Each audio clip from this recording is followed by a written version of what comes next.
کہ تمہارے رب نے حکم دیا ہے کہ عبادت صرف اس کی کرو، عبادت صرف اللہ کی، سجدہ صرف اللہ کو، معبود صرف اللہ ہے، مسجود صرف اللہ ہے، اس کے ماں سوا کسی کو سجدہ روا اور جائز ہی نہیں ہے، اور عبادت کے لائق کوئی نہ ہے نہ ہو سکتا ہے۔ وہ اکیلا یکتا واحد لا شریک معبود ہے، اور خالق بھی وہی ہے، رازق بھی وہی ہے۔ اس کا حکم یہ ہے کہ عبادت صرف اس کی کرو، پوجا صرف اس کی کرو، اور ساتھ ہی وہ کہتا ہے وَبِالْوَالِدَيْنِ احسانا، اور اس کائنات میں سب سے زیادہ حسن سلوک جو ہے وہ ماں اور باپ کے ساتھ کرو۔ تمہارے دوست بھی ہیں، رشتہ دار بھی ہیں، اعزا و اقارب بھی ہیں، بیوی بچے بھی ہیں، ہمسائے بھی ہیں، ساتھی بھی ہیں، محلہ دار بھی ہیں، ساتھ رہنے والے بھی ہیں، لیکن اس کائنات میں سب سے زیادہ اچھا سلوک جس سے کرنا ہے وہ ماں اور باپ ہے۔ اور ہر کسی کے لیے اپنے ماں باپ یہ حق رکھتے ہیں کہ وہ سب سے بڑھ کے ان کے ساتھ حسن سلوک کرے۔ یاد رکھیے، ماں باپ کا یہ درجہ علم کی وجہ سے نہیں ہے، وہ ان پڑھ ہوں تب بھی یہی درجہ ہے۔ ماں باپ کا یہ رتبہ مالدار ہونے کی وجہ سے نہیں ہے، غریب ہوں تب بھی یہی رتبہ ہے۔ ماں باپ کی عظمت سمجھدار ہونے سے نہیں ہے، وہ نہ سمجھ ہوں تب بھی ان کا یہ رتبہ ہے، بلکہ یوں بھی کہوں تو بے جا نہ ہوگا کہ ماں باپ کا یہ رتبہ ایمان کی وجہ سے بھی نہیں ہے، وہ کافر بھی ہوں تب بھی ان کے ساتھ حسن سلوک کیا جائے گا اور اچھے سے اچھا برتاؤ کیا جائے گا۔ صرف کفر کی بات نہیں مانی جائے گی، وہ کہیں کافر ہو جاؤ یہ نہیں مانا جائے گا، مگر ان کی خدمت کی جائے گی اور ان کا خیال کیا جائے گا، ان پر خرچ کیا جائے گا، ان کی ضروریات کو پورا کیا جائے گا۔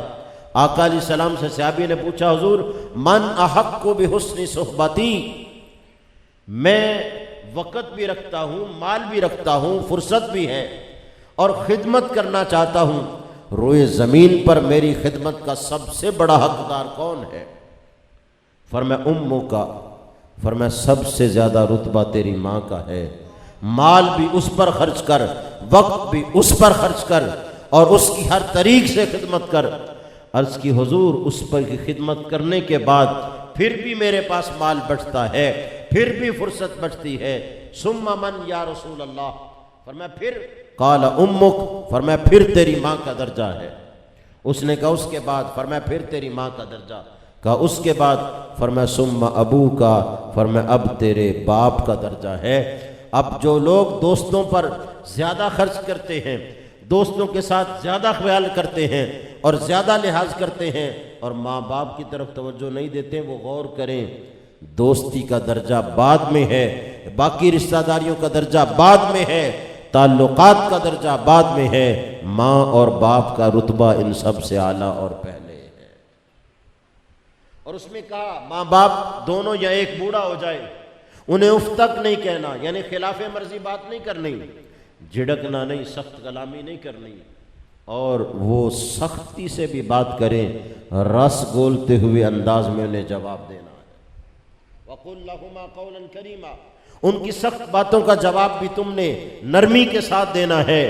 اور شیریں انداز میں ان سے بات کرنی ہے، ان سے سخت لب و لہجے میں بات نہیں کر سکتے، سخت انداز سے ان سے تکلم نہیں کر سکتے، اس لیے کہ اللہ نے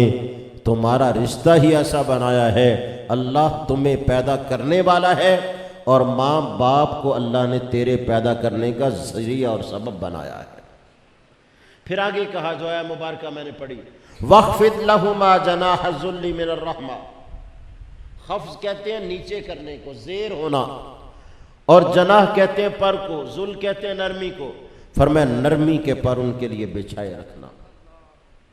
انسان کے پر نہیں ہوتے لیکن بازوؤں کو پر سے تشبیہ دی جاتی ہے، اس کی پرواز نہیں ہوتی، ہوا میں نہیں اڑتا، لیکن اس کا عہدہ، رتبہ، درجہ، عظمت، سکیل، گریڈ، وزارت، صدارت، اس کو پرواز کہتے ہیں۔ جب انسان اپنی زندگی کے عروج پر ہوتا ہے، جب ہر طرف اس کا تذکرہ ہو رہا ہوتا ہے، وہ وزیر ہو، وہ مشیر ہو، وہ عالم ہو، وہ عامل ہو، وہ مالدار ہو، بزنس مین ہو۔ فرمایا جب تمہارا کاروبار پورے عروج پر ہو اور ایسے تم ہواؤں میں اڑ رہے ہو، لوگ تمہاری تعریفات کر رہے ہوں، تمہارے زیر اثر ہوں، فرمایا خبردار ایسے حال میں ماں باپ آ جائیں تو پھر پر بند کر لینے ہیں، ان کے سامنے زیر ہو جانا ہے۔ ماں باپ کو دے رتبے نہیں دکھائے جاتے، انہیں اپنا بزنس مین ہونا، کاروباری ہونا نہیں دکھایا جاتا، انہیں یہی بتایا جاتا ہے جو بھی ہوں آپ کی محنت اور دعاؤں کے صلے سے۔ اور آقا علیہ السلام نے تو کہا بھی صاحب سے، انت و مالک لابیک، فرمایا تو اور تیرا سارا مال سب کچھ تیرے باپ کا ہی تو ہے۔ تو باپ اور ماں یہ ایسا رتبہ ہے، ایسا درجہ ہے، ایسا رشتہ ہے، جب یہ روٹ جائیں تو پھر ایسا رشتہ کوئی میسر نہیں آتا۔ اور آخری بات اس آیت سے کہنے لگا ہوں، توجہ کیجئے گا۔ رب نے کہا وقل، اور کہو، دعا کرو، مجھ سے بات کرو، رب ارحمہما، اے میرے رب میرے ماں باپ پر رحم فرما، انہیں معاف کر، کرم نوازی فرما، کما ربیانی صغیرا، جیسے بچپن میں وہ مجھے پالتے تھے۔ ذرا توجہ تو کیجئے نا، ہر کوئی یا اولاد ہے یا باپ ہے، مختلف رتبوں میں ہے ماں باپ، اور خواتین بھی اس مجلس و محفل کو سن رہی ہیں، ذرا توجہ تو کیجئے۔ بچہ جب چھوٹا ہوتا ہے کتنی محبت ہوتی ہے اس سے، کہتے ہیں یہ پھول ہوتا ہے، ہر کسی کو پیارا لگتا ہے، بڑا ہو تو قسمت والوں کو اچھا ملتا ہے، آگے اللہ جانے وہ کیسا بنتا ہے، لیکن چھوٹا بچہ ہر کسی کو پیارا لگتا ہے۔ بڑوں کو سمجھانے کا اور طریقہ ہوتا ہے، کہا جاتا ہے تمہاری شادی ہو گئی ہے، اب تمہارے بچے ہیں، سمجھدار بنو، اب نقصان نہ کرو، اب بچپن والی باتیں نہیں، عادتیں بدلو، ذمہ دار بنو۔ لیکن چھوٹا بچہ گلاس توڑ دے، کوئی نقصان کر دے تو ماں باپ اسے نہیں ڈانٹتے، پہلے دیکھتے ہیں اس کے ہاتھ کو تو کوئی زخم نہیں آ گیا۔ ماں اتنے چھوٹے بچے کو سینے سے لگاتی ہے، میرا بچہ ڈر تو نہیں گیا، اور کہتی ہے بڑا ایکٹیو ہو گیا، یوں اس نے ہاتھ مارا شیشہ جا گرا۔ اب اس کو ڈانٹا نہیں ہے، وہ نہ سمجھ ہے۔ تو رب کہہ رہا ہے مجھ سے یہی دعا کرو، یہ نہ کرو کہ جب میں بڑا ہو گیا تھا تو جس طرح مجھے سمجھاتے تھے، ڈانٹ بھی لیتے تھے، اے اللہ ان پر ایسے نہ کرنا، ان پر ایسے رحم کرنا جیسے یہ بچپن میں مجھے پالتے تھے، بچپن میں میں غلطی بھی کرتا تھا، ڈانٹتے نہیں تھے، سینے سے لگاتے تھے، اے اللہ اگر انہوں نے گناہ بھی کیے ہیں سزا نہ دینا، آغوش رحمت میں ڈانپ لینا۔ یہ دعا ہے والدین کے لیے، اور اللہ نے خود تعلیم دی ہے، اور جس نے قبول فرمانی ہے، جب اس نے خود تعلیم دی ہے تو یہ دعا قبول ہی قبول ہے۔ میرے والد گرامی بھی 1-2 مہینہ پہلے انتقال کر گئے، اور اس کے بعد فوراً احساس ہوتا ہے یہ رشتہ کتنا حساس ہے، اللہ تعالیٰ ان کی بھی بخشش کرے۔ حاضرین میں سے بھی جس کسی کے ماں باپ رخصت ہوئے اللہ بخشش کرے، سلامت ہیں تو تادیر سلامت رکھے۔ رب نے کہا ان کے لیے یہ دعا کرو، اے میرے رب ان پر رحم فرما جیسے بچپن میں انہوں نے مجھے پالا ہے، کہ میں غلطی کرتا تھا، ڈانٹتے نہیں سے، سینے سے لگاتے تھے، انہوں نے گناہ بھی کیے ہیں تو سزا نہ دینا، آغوش رحمت میں ڈانپ لینا۔ جن کے ماں باپ زندہ ہیں ان کی قدر کرو، یہ رشتے جب سر سے اٹھ جاتے ہیں پھر ان کا احساس ہوتا ہے، ان جیسا کوئی نہیں ہو سکتا۔ اللہ تعالیٰ حافظ صاحب کے والد گرامی کی بخشش و مغفرت فرمائے، درجات رفیع نصیب کرے، اور